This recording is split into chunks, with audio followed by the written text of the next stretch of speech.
earth. Do you remember?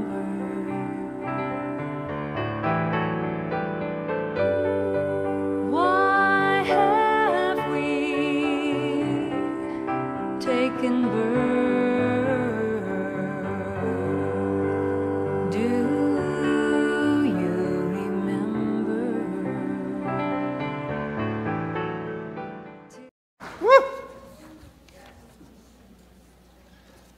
You know, I was wearing red today. I got up there ahead of time. I was practicing with them. I said, you know, I look good. I'm dressed right. They told me not to quit my day job. Somehow I didn't belong in The Sopranos. Thank you. Thank you. That was fabulous. And isn't that true? Love changes everything.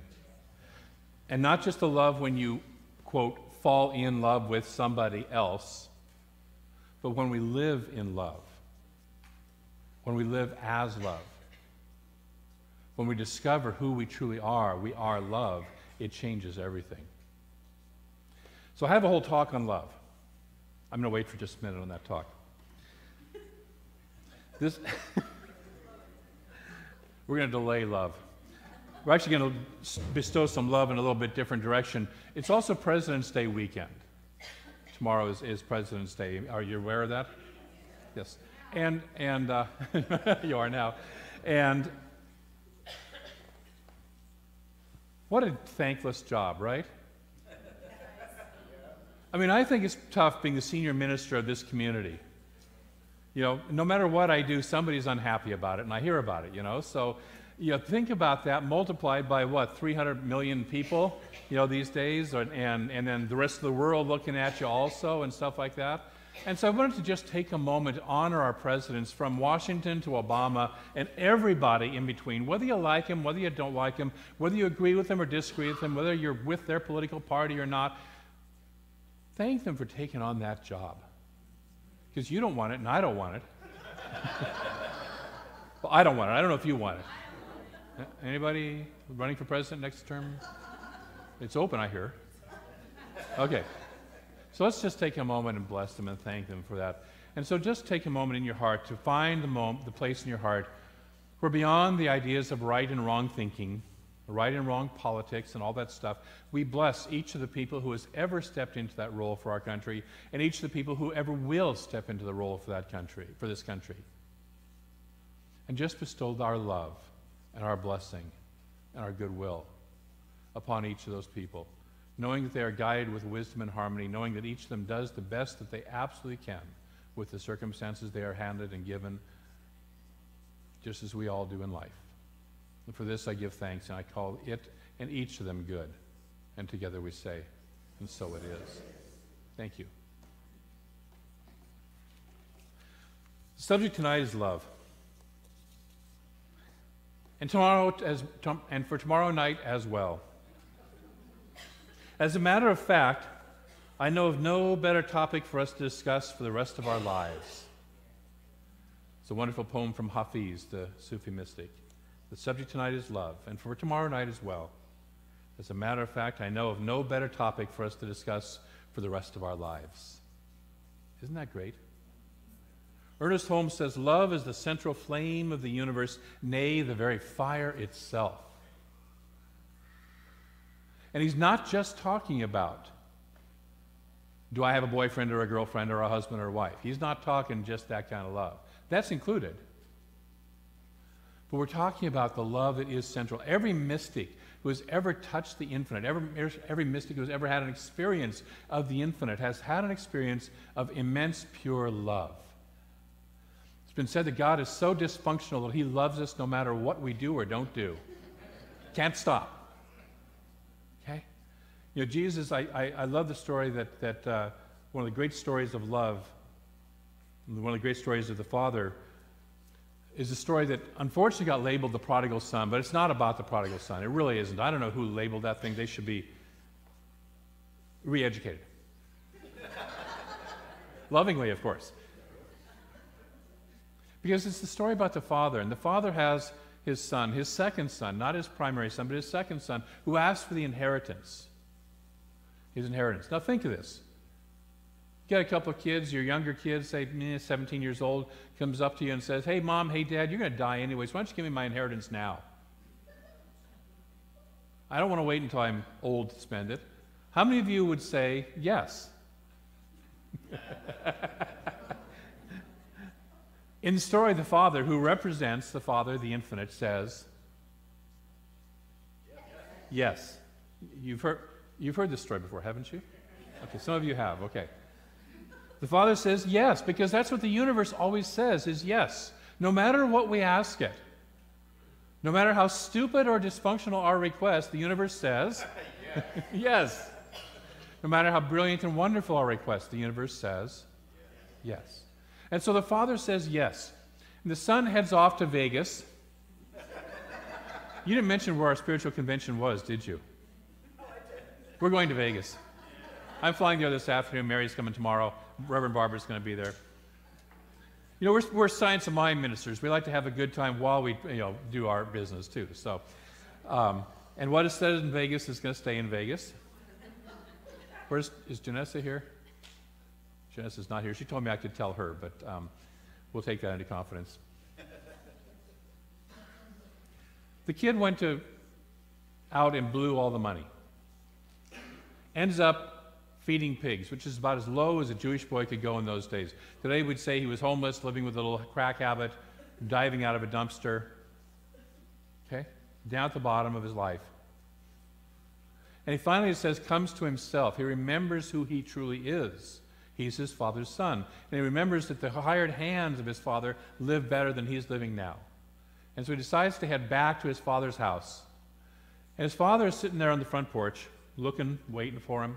Sees him coming up the road, tapping his fingers, saying, yeah, it's about time that kid showed up.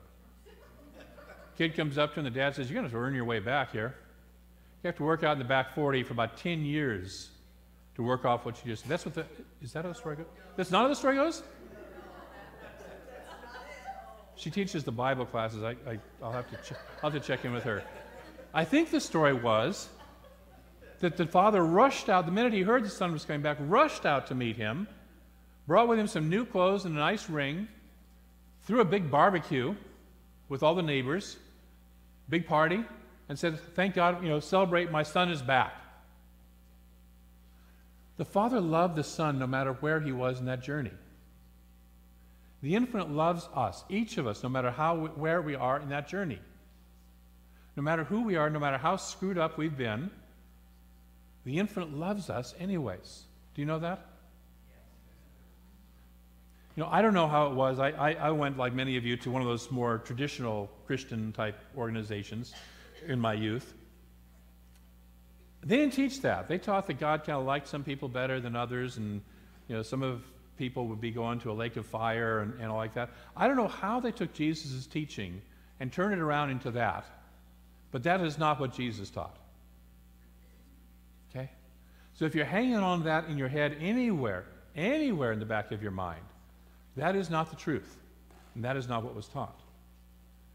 The Infinite loves us. We are all manifestations of the One. All of us are manifestations of the One. Every experience of love we have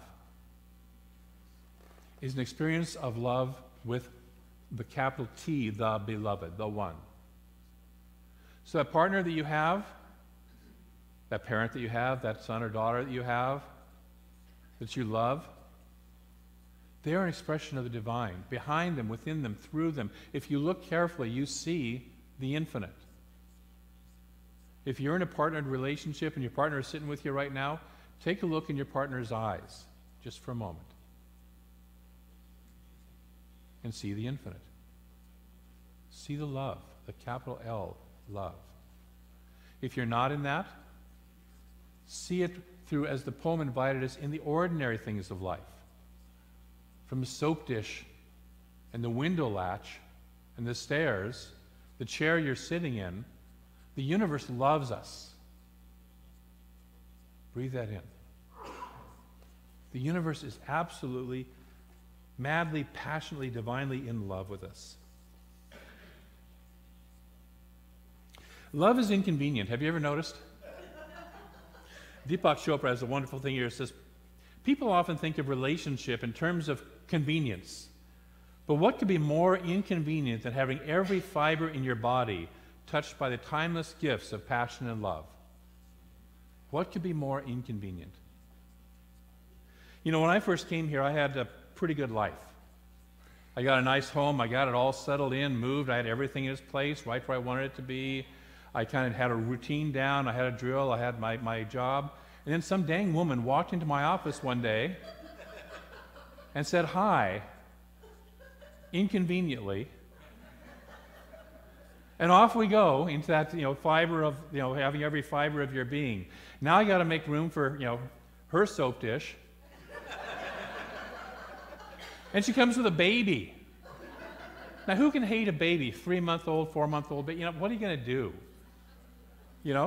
I never expected to have little baby swings in my house. It's inconvenient. Hi. It's not logical. It can rip up your perfectly ordered, intellectually based life, which is not necessarily a bad thing. See, when we get our lives, our nice little ordered, especially our intellectually ordered lives, ripped up, what happens is our heart expands. There's a wonderful phrase I read from Michael Beckwith a couple weeks ago: a bad day for the ego is a good day for the soul. And sometimes a bad day for the intellect is a great day for the heart, which is a lot of the same thing. Are we willing to let love in all of its forms start to jiggle with, start to unsettle, start to shake around some of our nicely intellectually ordered life where we know exactly how things are and how they should be? Are we willing to let that happen? The Jewish Kabbalah has a story that says that all of life, the worlds are spheres of light created in the beginning. And our world is a sphere that was so full of light that it actually shattered the sphere. And our work is to put it back together again. And we do that by letting that light and that love shatter our own individual spheres of who we are to where we can create one big sphere of life and of love. Are you willing to play that game?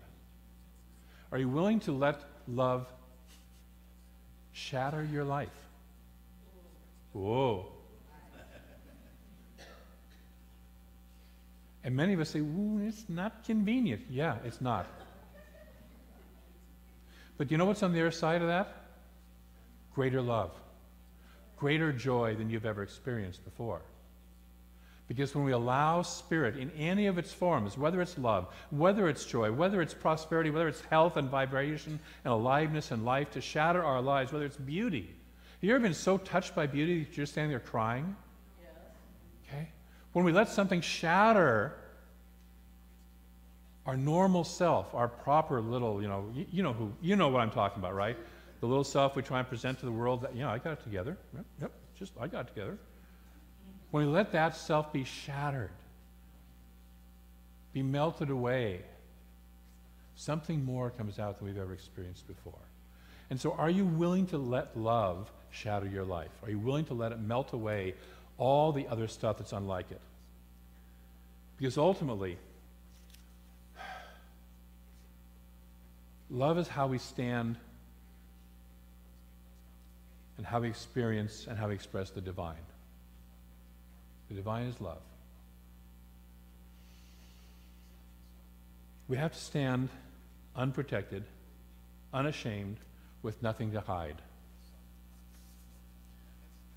Love acquaints us each with the whole strength and weakness of the other.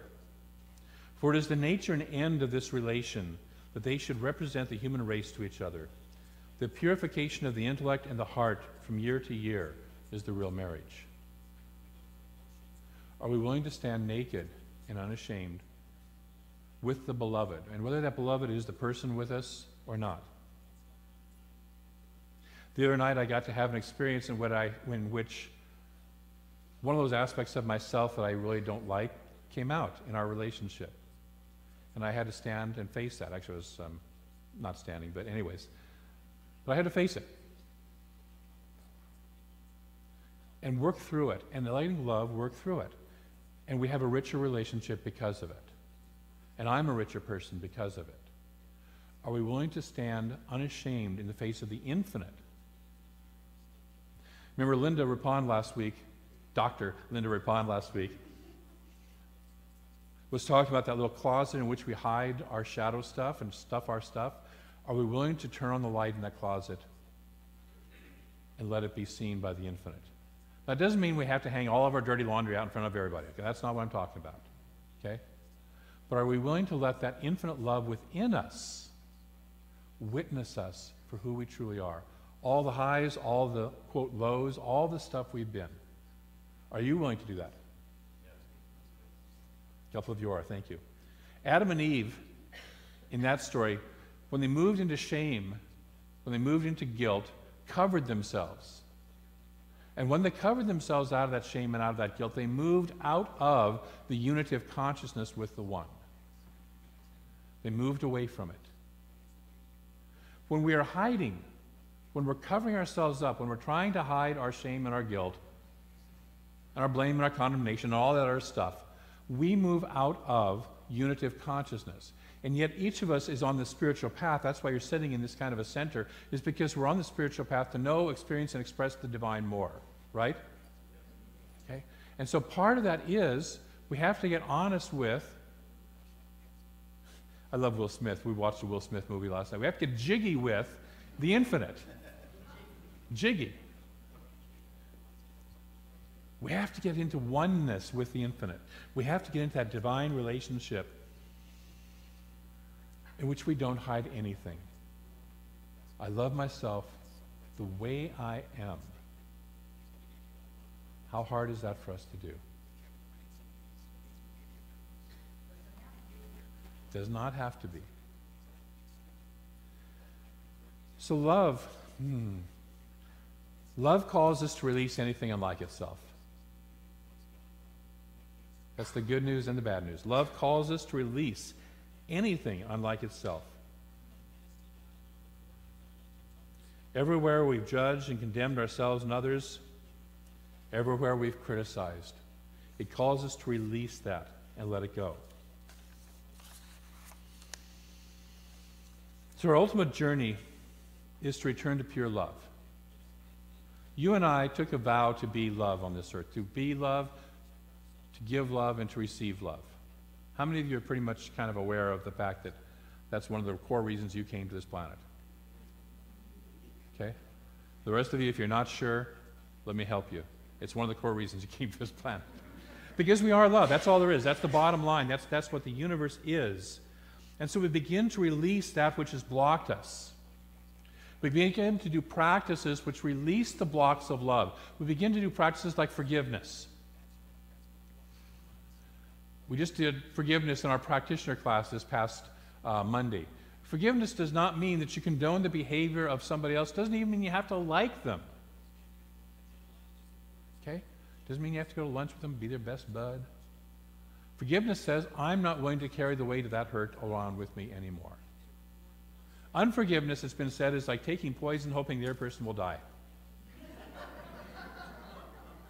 If you've ever felt your body, if you've ever done some body work, if you've ever felt your body when you're in a state of unforgiveness, condemnation, hurt, anger, any of those feelings, you'll notice that there's ugly stuff happening in your body.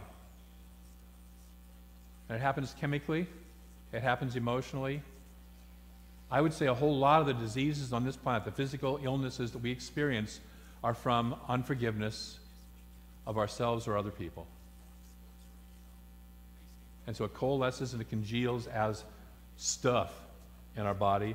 It congeals as stuff and lack of flow in our finances. It congeals as stuff and lack of flow in our interrelationships with other people. Because if I don't love myself, I'm not going to let you love me.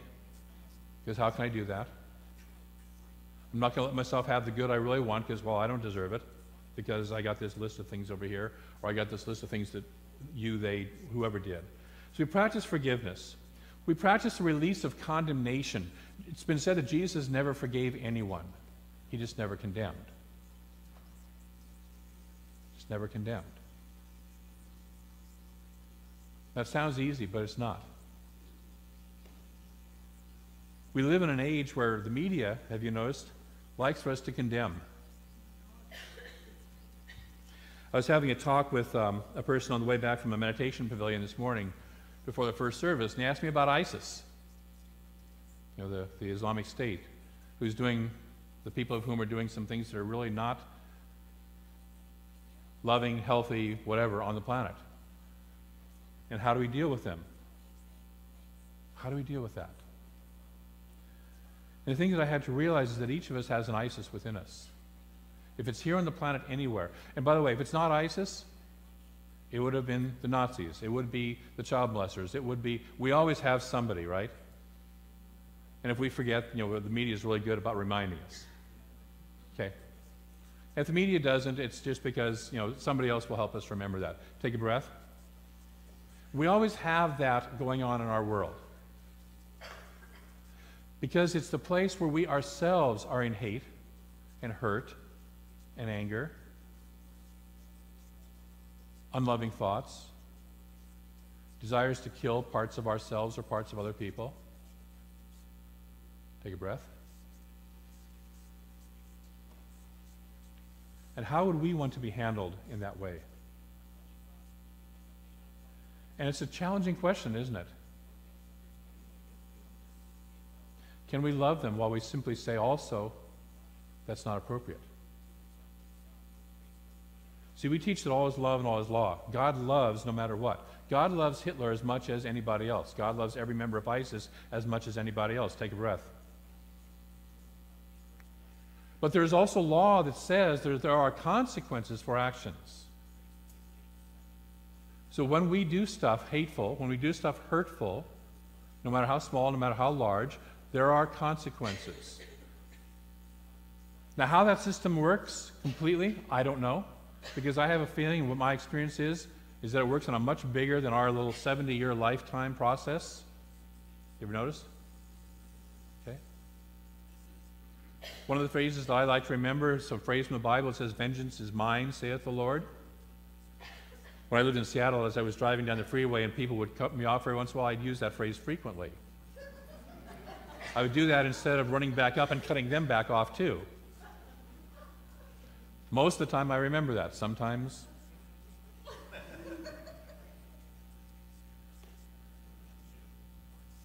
on that cosmic level, I don't know what to do with that. All I know to do is love, and then also do the responsible thing that stops that kind of an action in our world, whatever that looks like.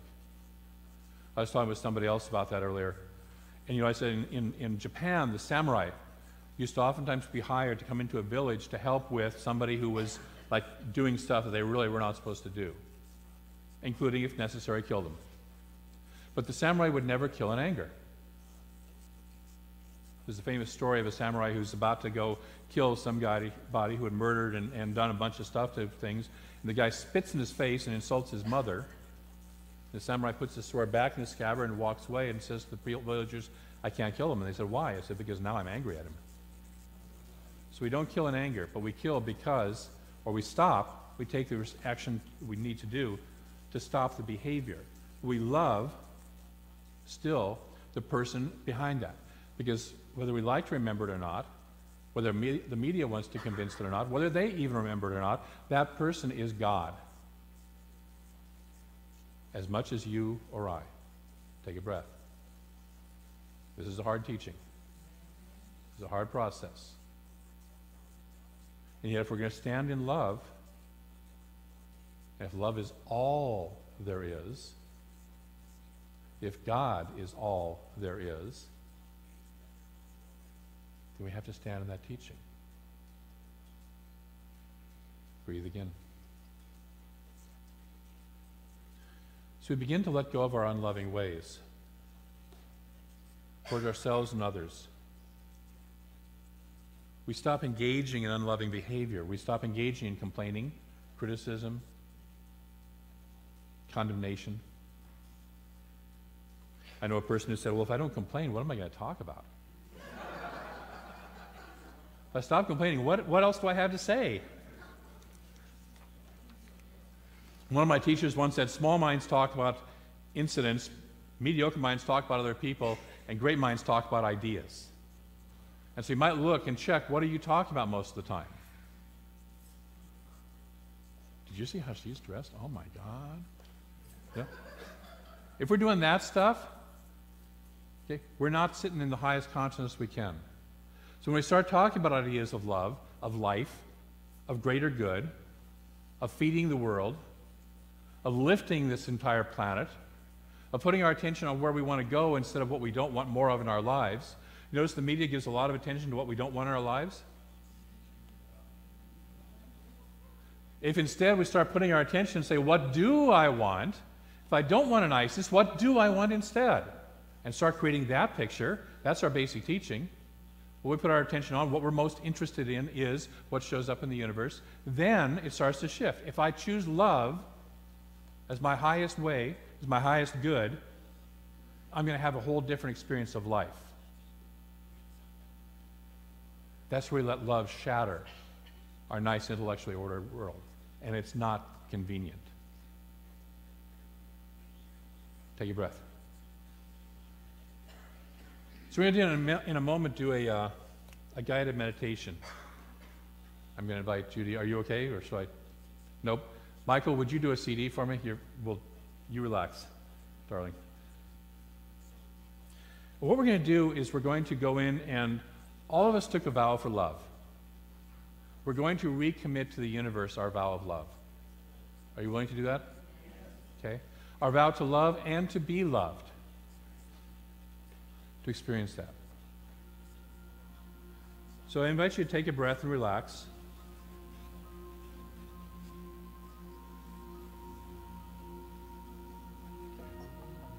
And let yourself settle into that part of you that you might call your soul, your inner wisdom, your deeper self, your God self. The part of you that knows that you came here to love and be loved.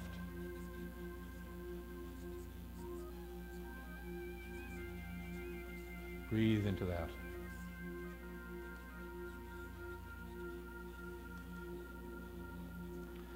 The part that remembers I came to be open and vulnerable to the divine.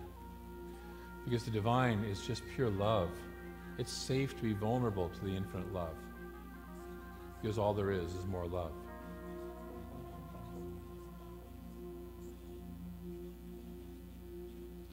And so now in your imagination, allow any sense of guilt that you may be carrying about anything to just simply dissolve and float away.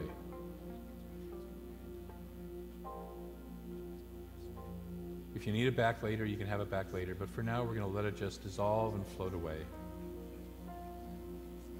If you have any sense of shame about anything, allow that to simply dissolve and float away.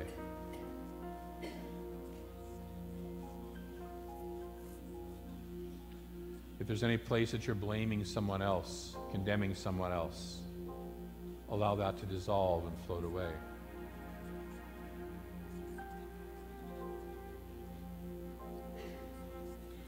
And as you allow that to dissolve and float away, you begin to open to accepting the love of the universe.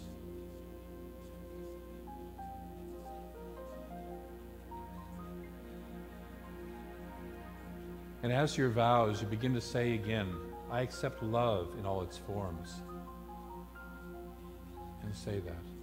I accept love in all its forms. I accept my oneness with love. I accept that I deserve love. I accept that I totally deserve complete love.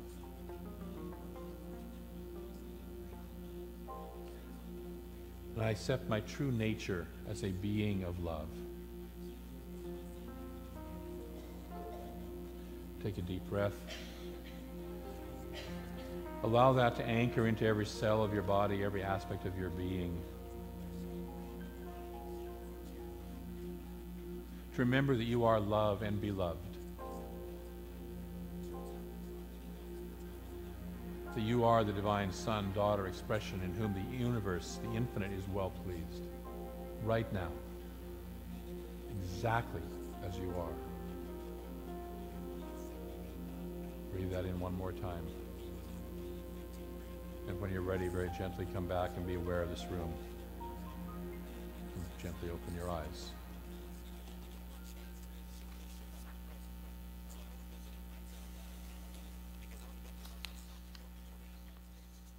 The author Hermann Hesse wrote a short story called Iris. And in it, the main character, Anselm, finds love by contemplating an iris, the flower, by gazing at it, following it deeper and deeper and deeper. We teach that what we put our attention on is what increases. And so this week I would invite you to contemplate love deeper and deeper and deeper within you. To contemplate love.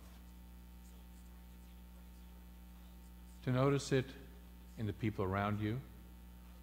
To notice it as the poem invites us in the things around us. To notice it already existing within your soul. To just simply contemplate it deeper and deeper. How many places can you see love?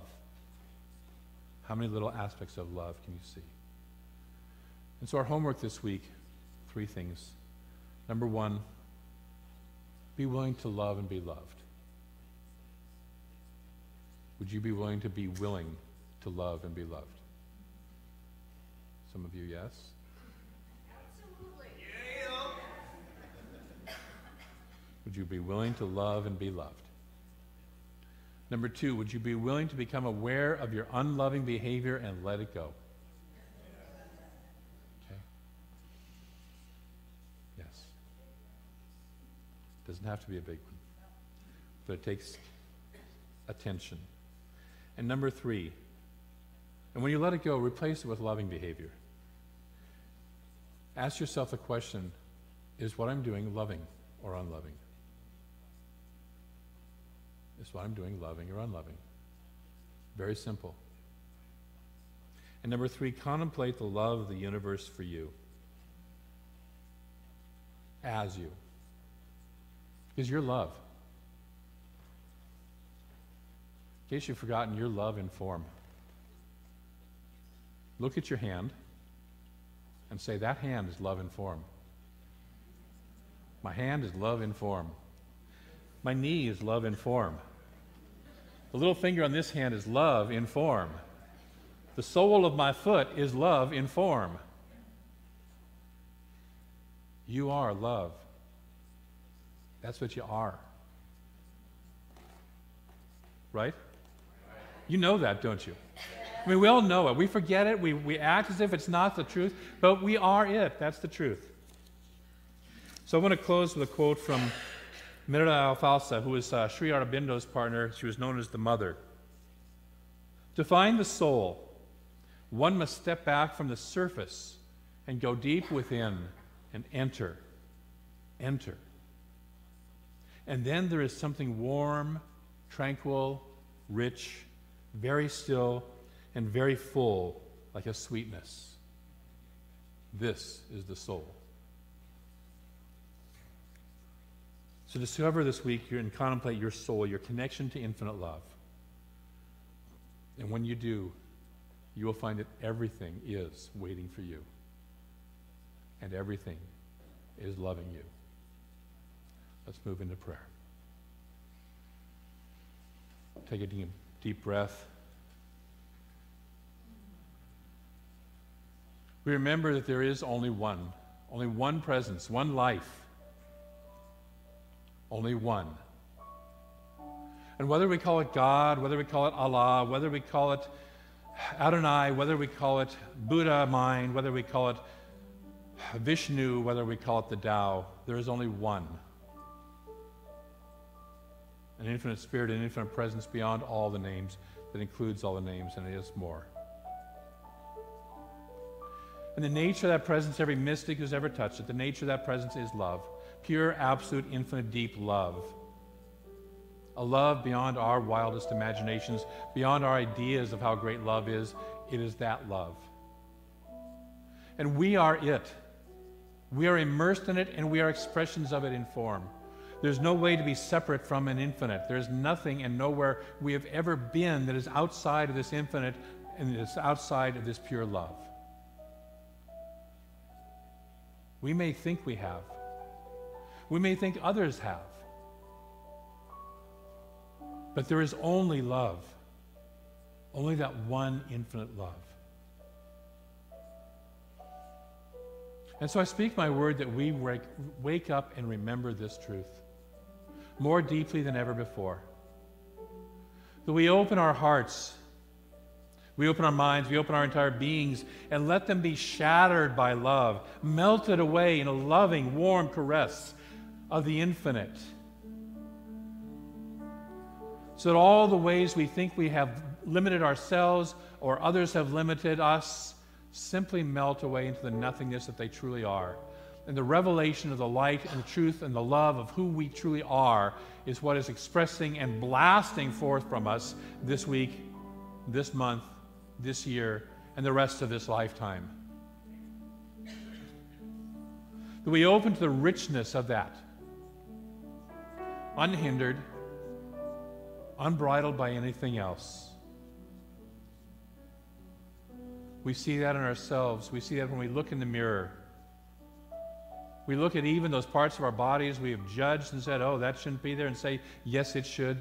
That is my body, and it is pure love. All of it. We look at others and say, that is pure love. Whether they know it or not, whether they remember it or not, it is. They are pure love.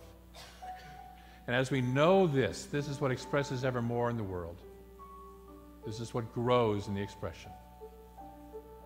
And for this expression of love, for this growth of the awareness of who we are, I am ever so grateful. For the infinite presence that is the love itself, I am ever so grateful.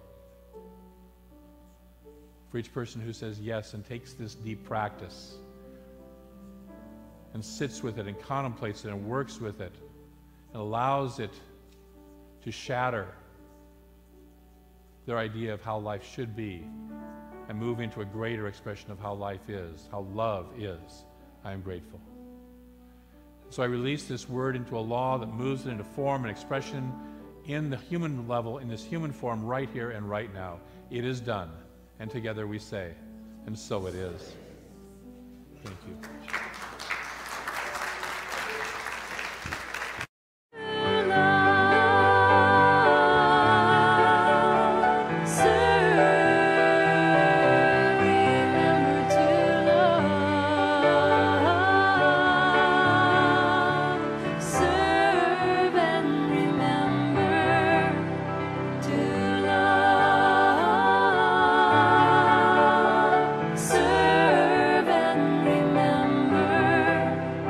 To love, serve.